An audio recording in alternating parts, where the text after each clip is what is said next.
Welcome back. We're going to discuss Act 3 of Fuenteovejuna. The stuff is about to hit the fan because we just had a bride and the groom kidnapped by a tyrant. So we're in the council chamber in Fuenteovejuna, and Esteban, Laurencia's father, says, "What's keeping them?" Barrildo replies, "They know full well we wait. Assembly here grows riskier by the hour.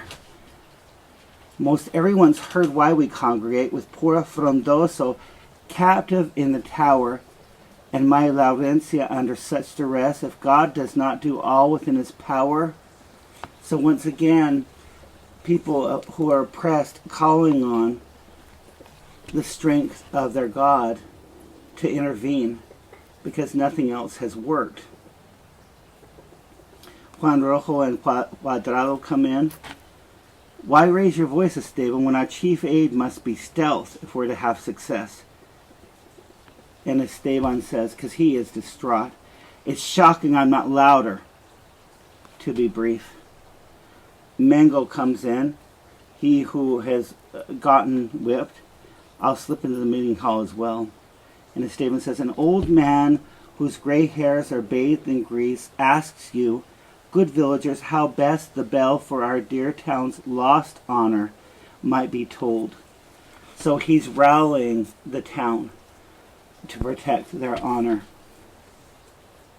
Now that she's been so ravished and abused, and how, if these be honors, can we hold such rights? If there is a single man left here whom that barbarian has not unsold.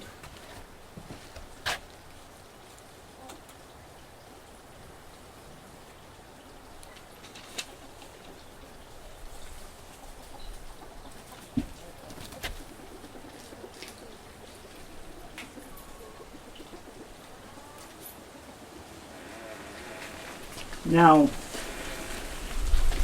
when we talk about the Christian soul, it's important to remember that there are three major powers of the soul.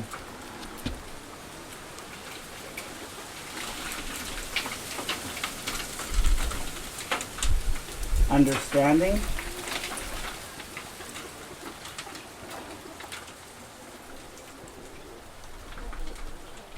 free will,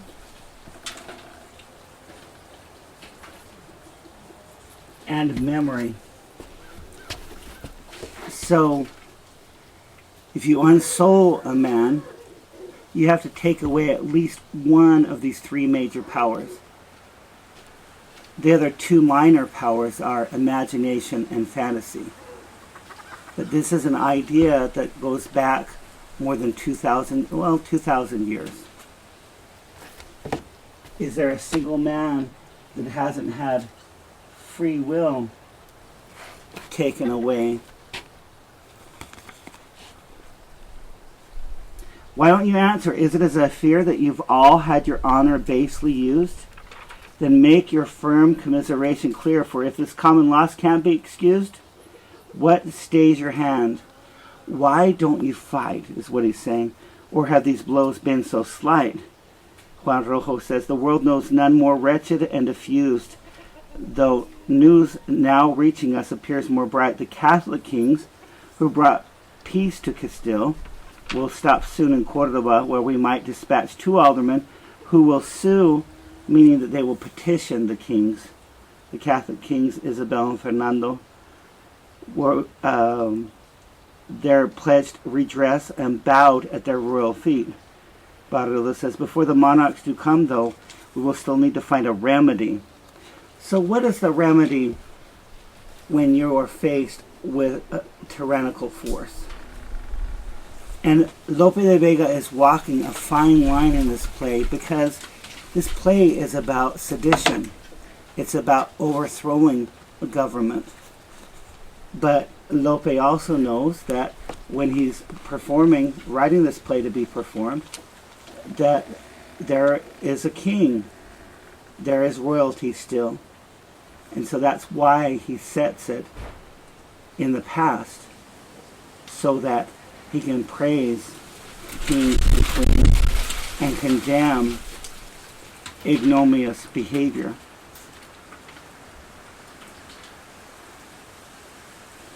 So what is the remedy going to be?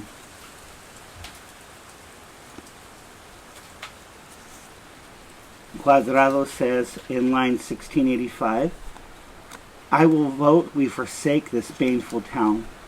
So let's all run away. And Juan Rojo says, we haven't time. Besides, they might notice that. If the commander hears the noise, he'll frown. So on this council, he might kill us all. And remember that Mengele has already received the deluxe treatment. He has saved his life, but he's been whipped. Cuadrado says, our tree of patience has come crashing down. Our ship of fear floats lost beneath this pall. For such an upright man who leads this land to watch his daughter dragged away in thrall to brutes, and have the staff of his command so splintered on his head, I ask of you, what slave endures more from his master's hand? So Esteban, or Stephen in English, but Esteban, he has been unmanned. He has had his staff, which is a symbol of power and authority, used to beat his own head. And the question here is, who wants to be a slave to this kind of tyranny?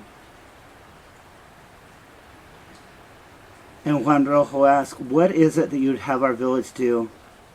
Cuadrado, die, or put those tyrants to the sword. So either we can give up, or we can kill the people who are exploiting this. We have many villagers while they are few. Rise up in arms against our rightful lord? And Esteban says, the kings are only lord. By heaven's law, not that barbaric and inhuman horde.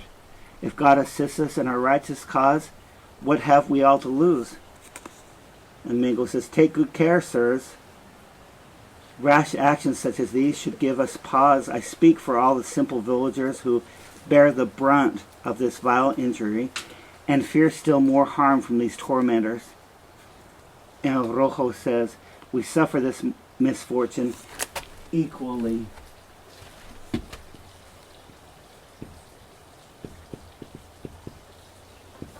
Remember in the past act, when people brought up honor, the commander was like, what are you talking about? You're peasants, you have no honor. And equality is the enemy of exploitation.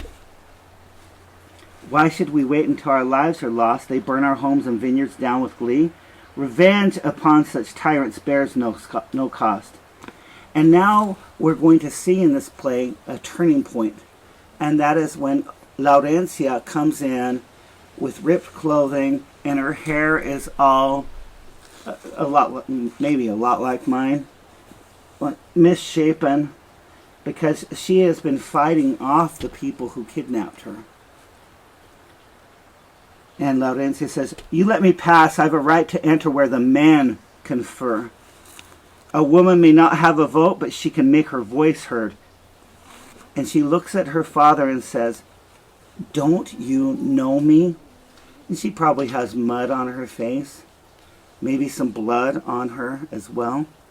And Esteban says, good God, you're my daughter? And Juan Rojo says, you don't recognize your own Laurencia? And Laurencia says, I'm afraid I must appear a dreadful sight, for you doubt it's I you see. And Esteban finally realizes, oh, it's not some crazy woman. It's you, my child. And Laurencia defies her father and says, don't dare call me a child ever again.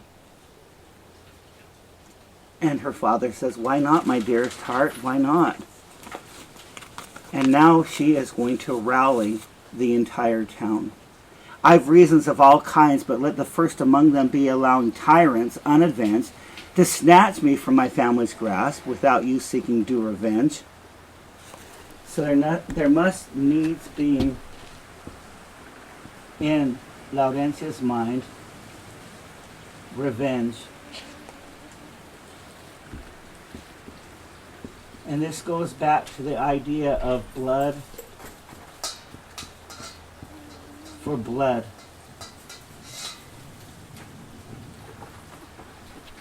That when you're wronged, you have to take the law into your own hands. I'm not Frondoso's wife yet, so you cannot claim reprisals' weight devolves upon a husband's lot, when such revenge is yours to take. Until the wedding night is past, our codes prescribe, codes being laws, that you'd assume this obligation stands among a father's duty and not a groom's. For even if I buy a jewel, until it isn't brought to me, it's not my place to fret about who's guarding it or who's a thief. And then she says, you watched Fernan Gomez abduct a maid and didn't lift a hand like coward shepherds who allow the wolf to carry off the lamb. How many daggers at my heart and lewd advances I've endured.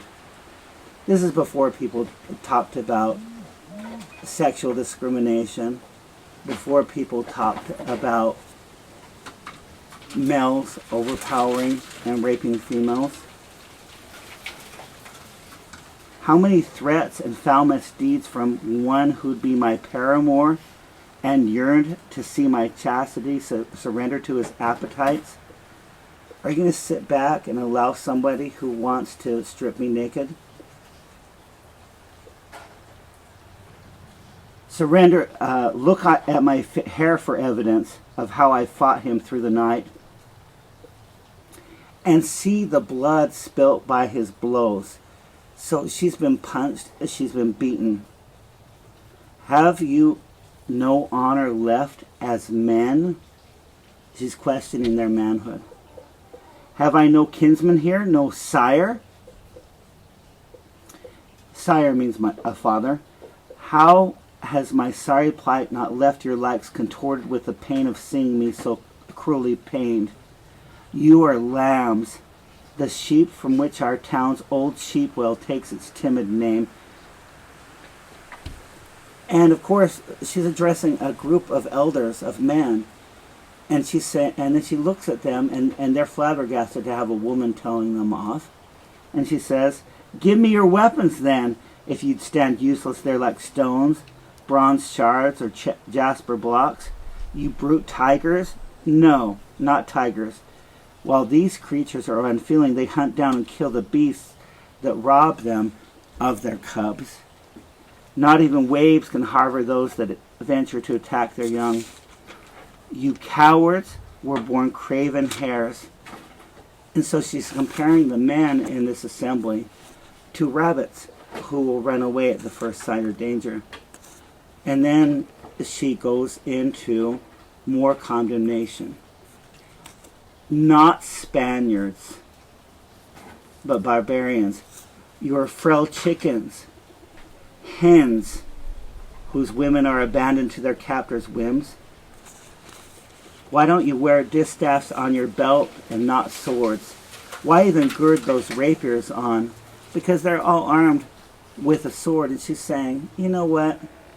What is that, all for show?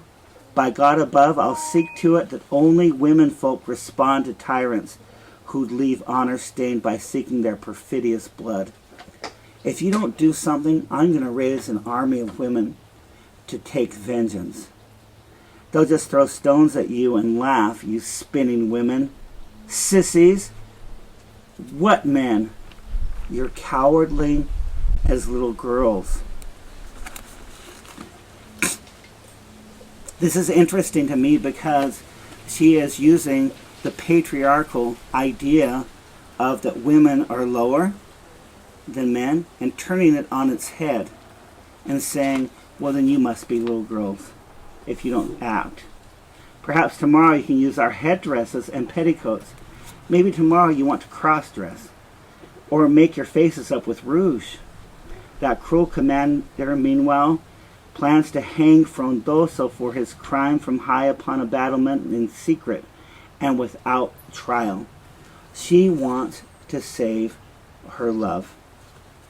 He'll do the same to all of us, you half men, which is why I yearn for that day when our town, bereft of every woman, will revert to that illustrious golden age of Amazons who make men quake.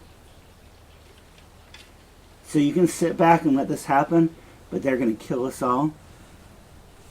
And if that happens, I long for the day of women being in government. And Esteban says, brave child, I cannot count myself among those you would designate with such dishonorable terms. I'll go myself now, even if the whole world stands against my cause. And Juan Rojo enlists too. I too, however, dawned with the power of this enemy.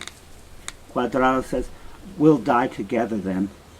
And Barrila says, a rag tied to a stick is flag enough. Now let those monsters breathe their last.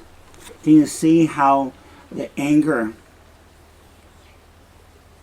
and the desire for justice is permeating this crowd of men? And Juan Rojo says, what order should we recognize? And Mango, who's been beaten, says, kill all of them disorderly. The village must be of one mind. Agreed.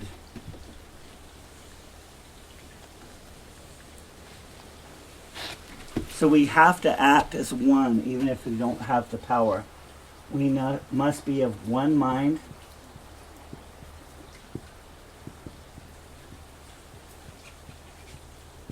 Agreed.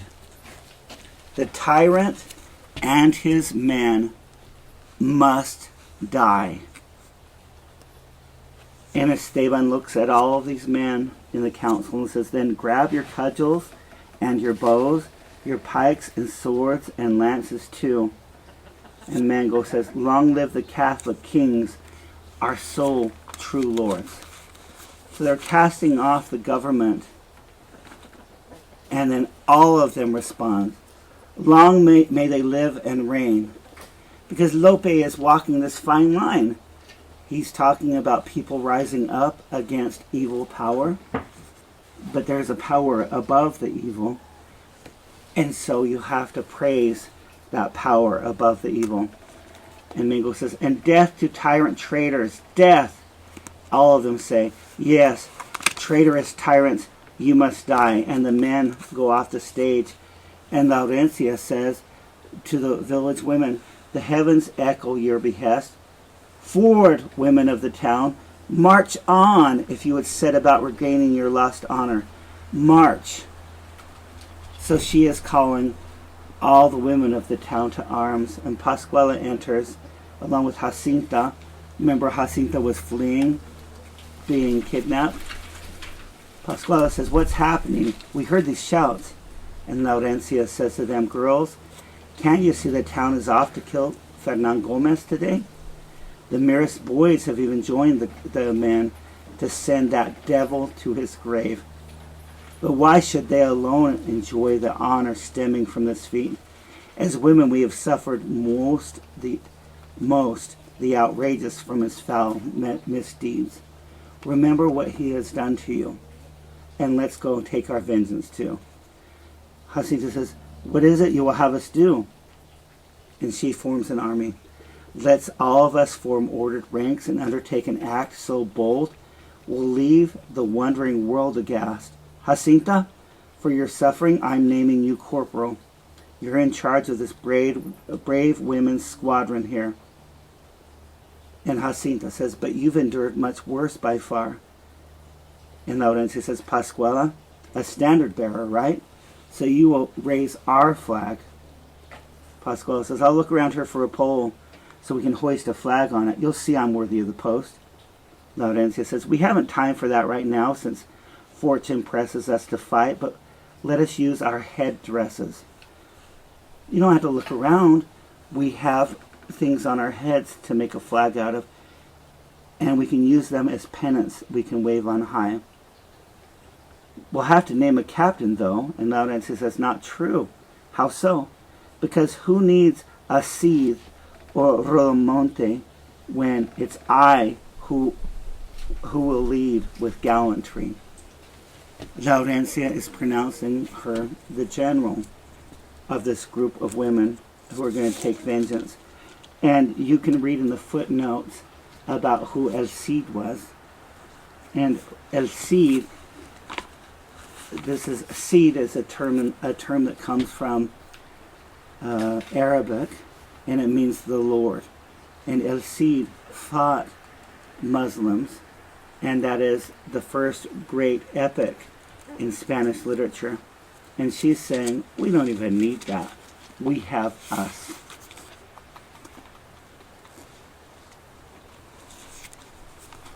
So now we shift to the commander's room, where he says, now take the extra rope you used to bind his hands and hang him so he's punished more.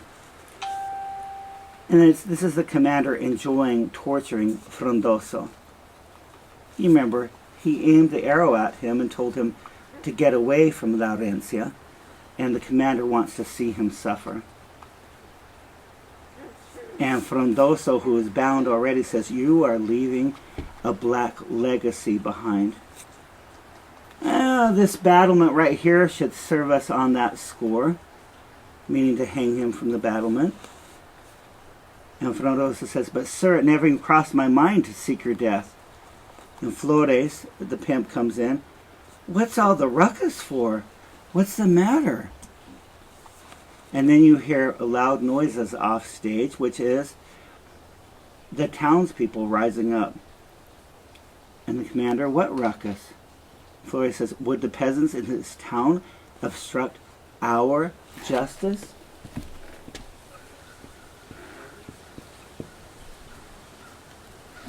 So, is justice a way of imposing your will upon people, which would mean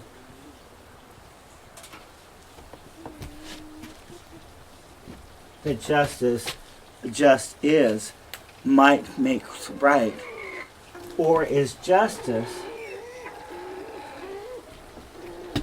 having right be served? And Ortuño says, the doors are down. And of course the crowd is getting more riled up.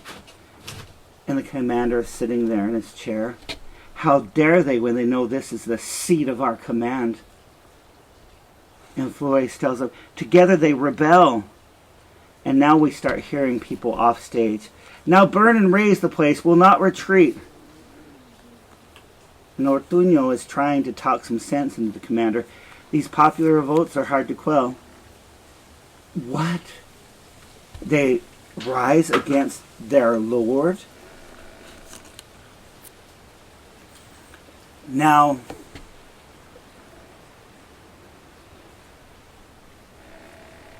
we have in Christianity, in Christian cultures, this phrase that has to do with what year we're in, and it's Annum Domini, which is translated into English as the year of our Lord. But the literal translation is the year of the Dominator.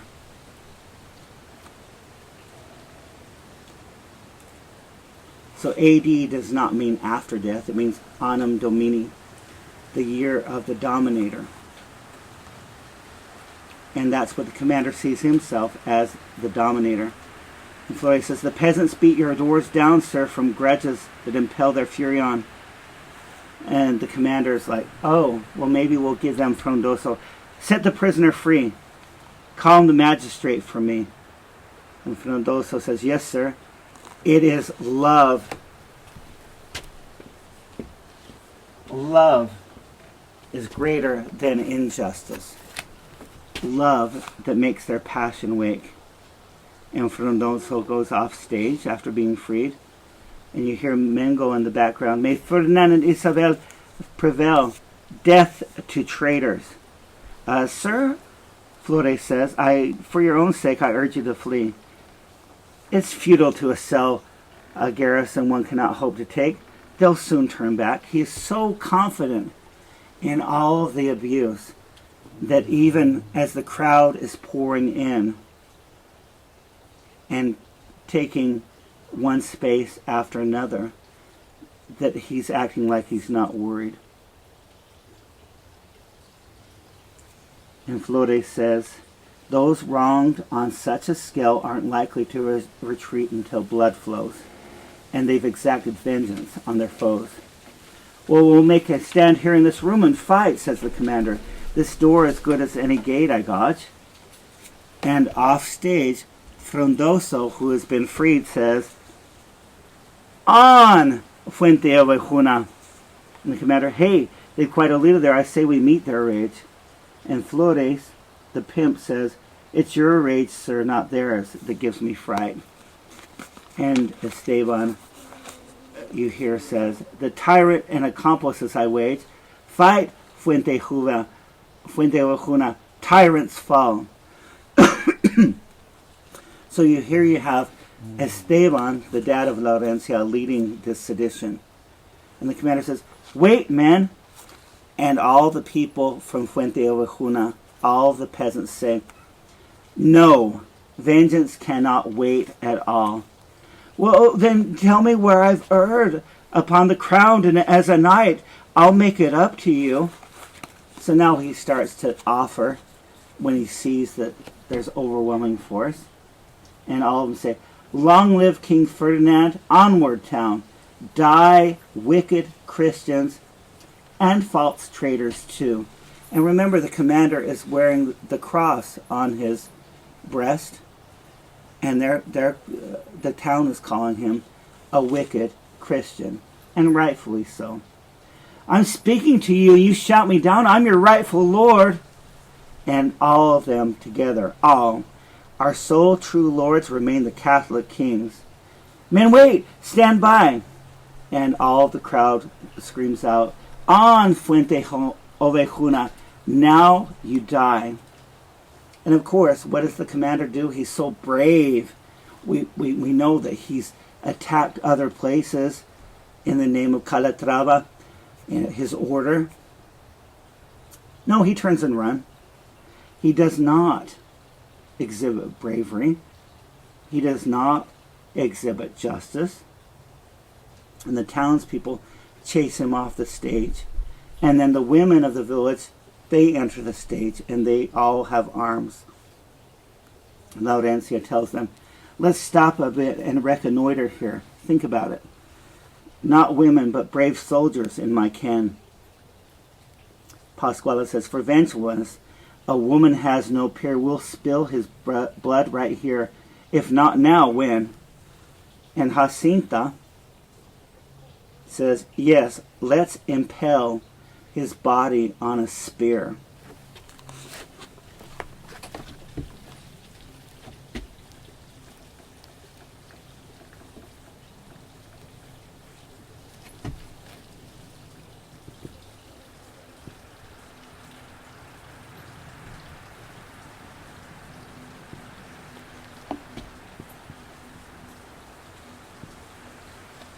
So, let's penetrate his body on a spear. And a spear, everybody knows what a spear is, right? A spear is a phallic symbol. So you have the commander who has lived his life penetrating the women. Now they want to penetrate his body with a weapon. Sigmund Freud came up with this idea of phallic symbols. And phallic symbols are symbols of power. So, for example, in the story of David and Goliath, in a lot of churches, ministers will only tell up until David throws the stone, and then they'll skip a few verses after Goliath falls down. But the rest of the story, and it's right there in the Bible, is that, and then little David walks up to the fallen giant, takes the giant's own sword, his own phallic symbol, his symbol of power, And phallus is a nice way to say penis, okay? A penis symbol, and saws off the giant's head and holds the head up and carries it back to the king.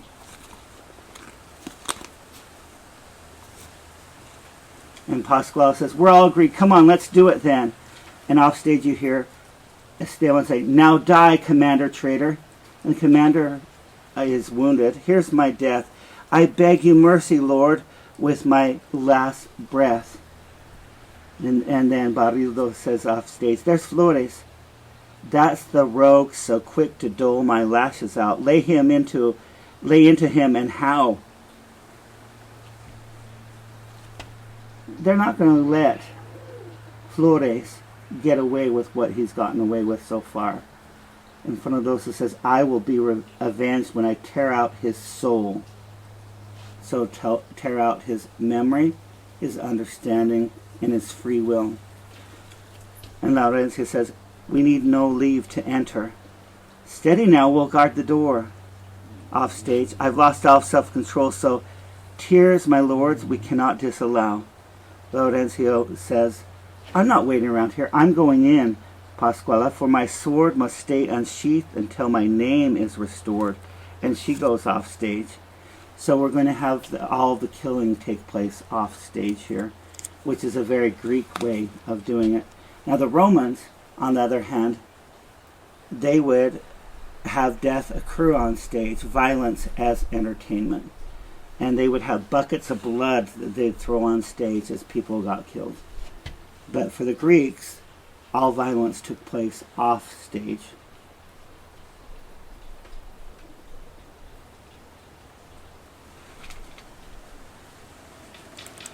And off stage we hear, I've lost all self-control, so, I'm sorry. She exits, and then you hear Barriola saying, there's Ortuño, and Frondoso says, slash his ugly face. And then Flores enters, and he's fleeing from Mango. And Flores says, have mercy, please, I'm not to blame. And Mango says to him, if being his pimp could not secure our case, your flogging me would fault you all the same. Even if you weren't his pimp, what you did to me is unacceptable. And Pascuala looks at Flores and says, come, hand him to us women. Where's the race, man? Stop your pointless running. And she's saying that to the pimp. Quit running around. Sure, I'm game. That sounds like punishment enough to me. And Pascual says, you will be avenged. And Mango says, that's all I want to see. And Jacinta says, die. And Flores, after he is mortally wounded, says, being killed by women isn't just. And Jacinta says, seems quite a turn of fate. And Pascual looks at him as he's crying while dying. What tears are these? And Jacinta says, perverse procure for your master's lust. And Pascuala joins her. Die now, traitor. Mercy, ladies, please. And now Ortuño comes in, fleeing from Laurencia. Look here, I know you well, I trust. Come, let the blood of these vile dogs appease your souls, your swords. Oh, let me meet death slaughtering, says Pascuala. And then all of them, on Fuenteovejuna, thrive, dear king. So what we just had here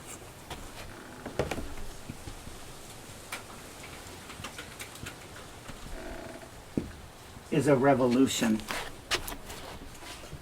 We've had a revolution where people get their comeuppance. In the next part, we'll talk about how the town stays together when they are examined by the king and the queen's lawyer, and when they're threatened with punishment, they are going to stick together and not blame any one person. They're going to keep saying, Fuenteovejuna lo hizo. Who's responsible? Fuenteovejuna. So, who's responsible? The entire town. the entire town did it. Fuenteovejuna lo hizo. Thank you.